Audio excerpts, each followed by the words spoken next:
Yes, I definitely think we are on the way. And you see, the right, when it becomes a right, it will have, like right to education, it has to be justiciable. And at this point, we are not ready for it to be justiciable. You know, the conditions of our courts and all that. Even right to education, it is justiciable, but it will take a while before it actually plays out on the ground like it's conceptualized. I think we are on the way. I think we are on the way, and however faulty and however staggeringly we are starting, but if 1.2 billion people, or soon to be 1.3 billion people, have a right to health, it's justiciable, I think it will be one of the most important landmarks for humanity. We're not there yet. We may be there by the end of the 13th plan, by 2022, but who knows? Well, one thing is that we have one cancer in our system, which is our, the whole leakage in our whole implementation process. And most important and the most prominent leakage is the leakage in the health. That's the sector I look after. And from murders to suicides to the most mind-boggling amounts of money have found their way into the wrong hands. And medicines which should have been saving lives have actually been either the dates have expired or they have just been sold in the open market.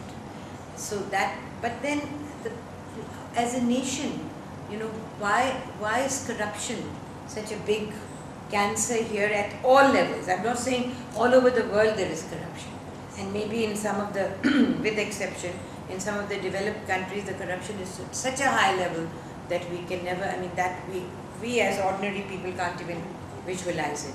We have corruptions at all levels. And so how do we stem the rot? Two ways. One is to make everything hands, no human hands. So machines and e-governance and, the fewer hands that touch anything, which is a horrible thing to think about, that, you remove human hands because you have that dread of the corruption. But that is one way, and it's in a parallel way that's being done. The other way is to actually give exemplary punishments. For example, if there is any interference with medicine, I think it's a crime against humanity. There should be it's the rarest of the rare, because many children die, many women die. You've just tinkered with the medicines. But we are not able to bring justice. If we bring justice, it's by the time the woman gets justice, she is like almost at the end of her life and going towards the grave. So that, how do we have to improve the pendency of the cases. But that is another thing. Make it an example. In the Islamic fundamentalist concept, it was, the thief had the hands cut off. That is an extreme thing, and we find that something which is, we cringe at the thought, and we have a lot of, we heap a lot of, anger at societies that practice it.